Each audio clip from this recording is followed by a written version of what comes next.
Hey YouTubers, got a video review for you today. So this one is going to be on the Ridgid earth auger. This is their 8-inch earth auger. It is a model number R01701K, and it comes with the motor, the 8-inch auger, two 4.0 batteries, and a charger. And this is not mine, it's my girlfriend's mom. She wanted to do some yard work, and I talked her into getting Ridgid because of the lifetime service agreement.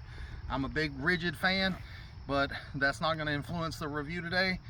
I'm just going to tell you straight how it is. And anyways, I just wanted to tell you about the auger and show you some of its features. And let's just go ahead and start off by testing it, because I know that's what you guys want to see.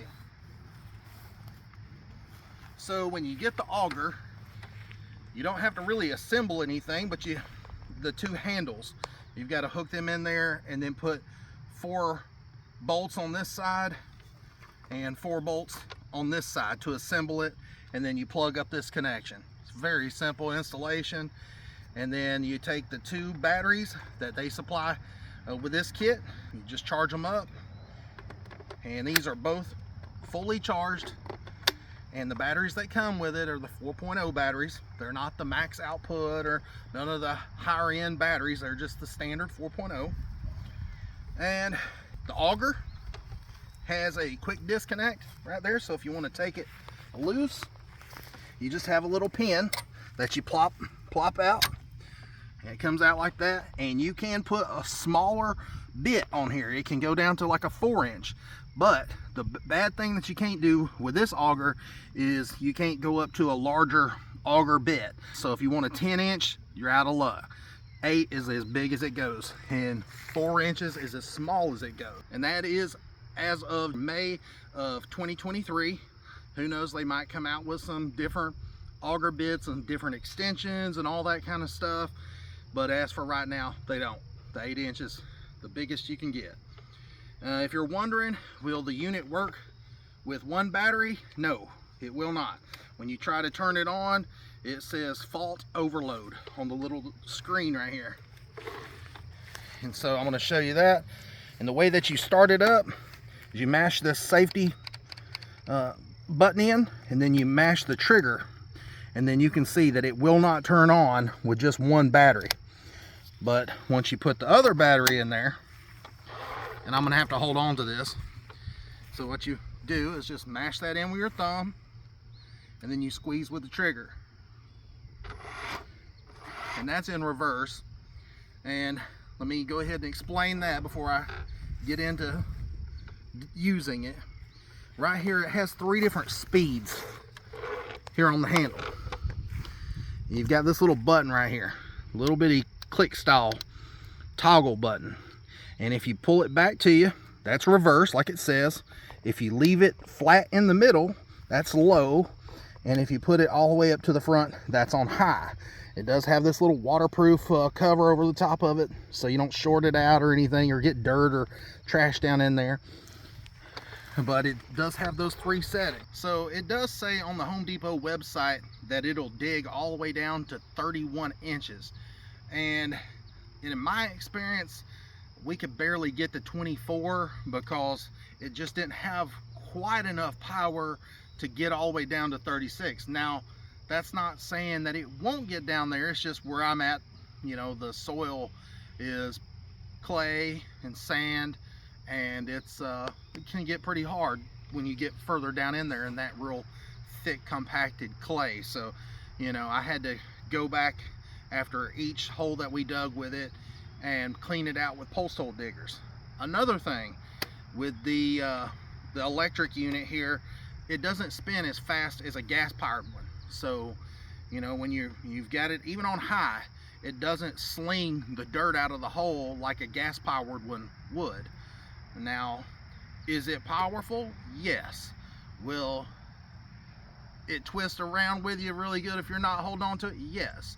The first time I used it, I popped my hand and it hurt for at least an hour. But anyways, it's got some good power to it. It's very torquey, but then once it gets to the very bottom of the hole, then it kind of just kind of loses its umph. And now I will say, if you switch it out and use the max output batteries, it does help. I noticed a difference in it. But anyways, I'm gonna quit rambling. I'm gonna go ahead and show you guys how to use it, and I'm gonna go ahead and set it to low, and we're gonna go ahead and try to dig a hole here. You can see right off the bat I hit something in there and it jerked around on me. So the anti-kickback thing, it works. It stops it from coming around and hitting me, but you still really have to hold on to this thing because it will hurt you if you're not careful. And you can see I must hit a rock or something, or a root. Once it gets bound up in there like that, it's really hard to hold on to. So I'm gonna reverse it. Try it again.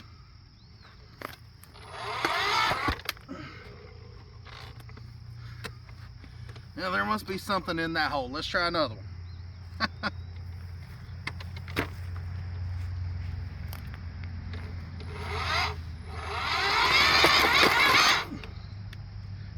That was on high. This is low.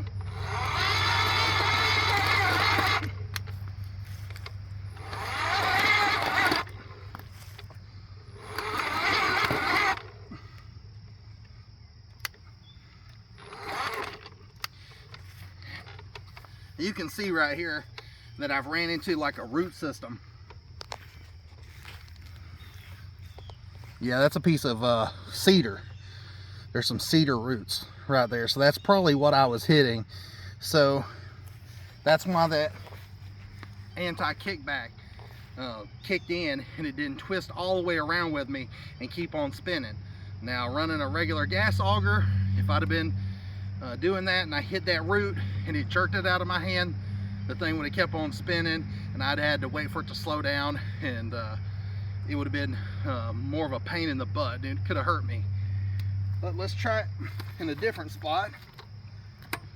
Let's try it out again on low.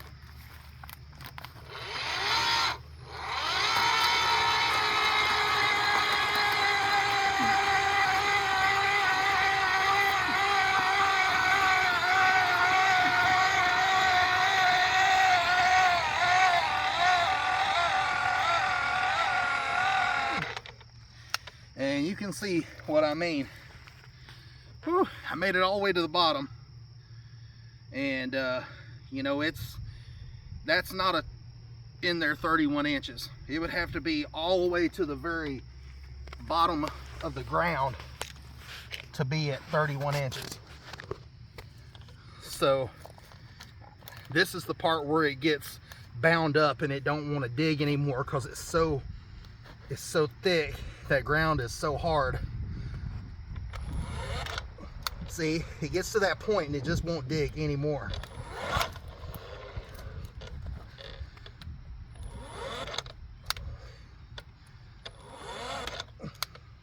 So that's pretty much it right there.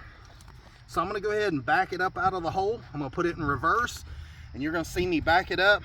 Notice that whenever I back it up, it doesn't clean the dirt out of the hole like a gas powered one would. So like I'm saying, you'll have to take some post hole diggers and dig this out if you want a good clean hole to put a fence post or plant a plant or whatever. So check this out. So it threw a little bit, but you can see that the hole is still full, and you're gonna have to clean that out.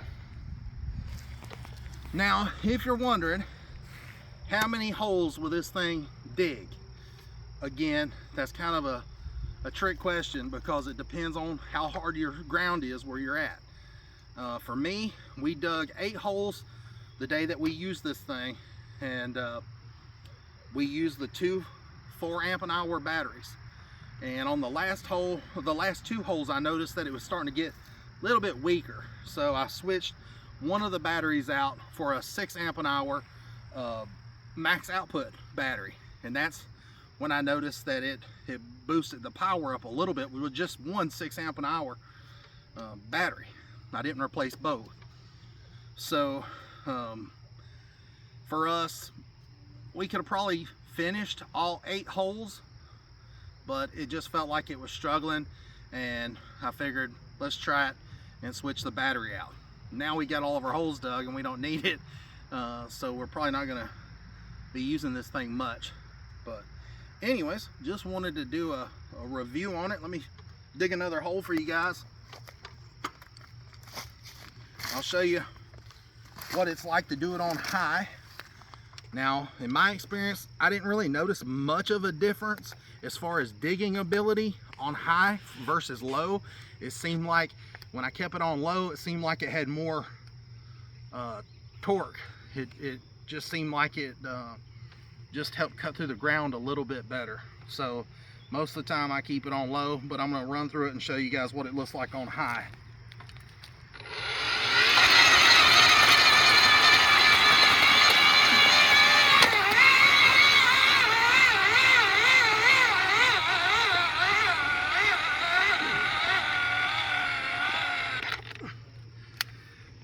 You can see it spins faster, but it still gets to about that same spot, and it don't dig all the way to the bottom of it, you know, the 31 inches like it says that it will do. So truthfully, it'll probably dig about a 2-foot hole. I think 31 inches is a little bit of a stretch. I think 2 foot's about your maximum. But let's go ahead and run it up out of here.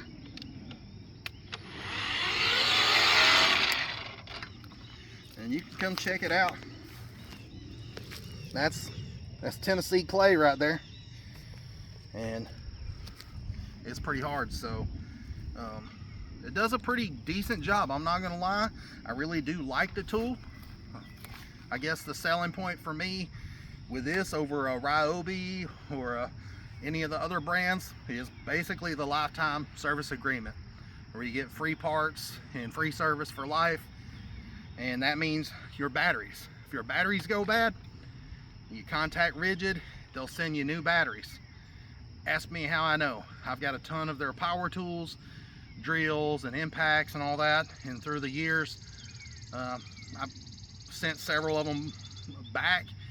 Back in the old days, they would make you send the batteries back in.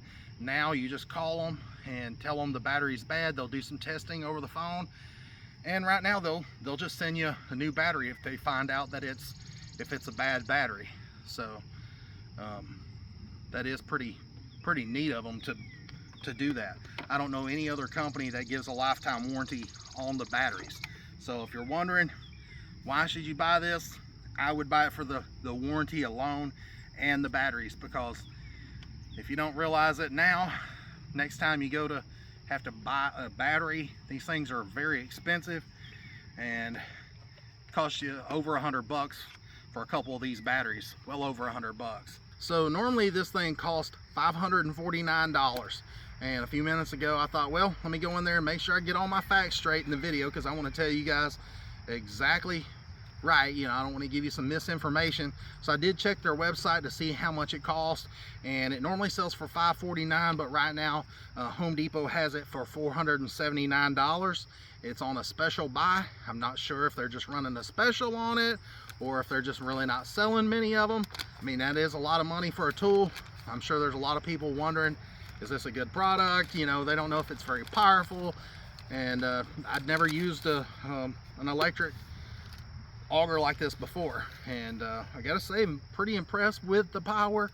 I just wish they had to give it a little bit more, so when it gets way down at the bottom of that hole, it can drill all the way down to 31 inches instead of the 24 that I'm roughly the 24 inches that I'm getting. So anyways, appreciate you guys watching. If the video was helpful to you, make sure you like and subscribe to my channel, and until next time, have a good one, guys. See ya.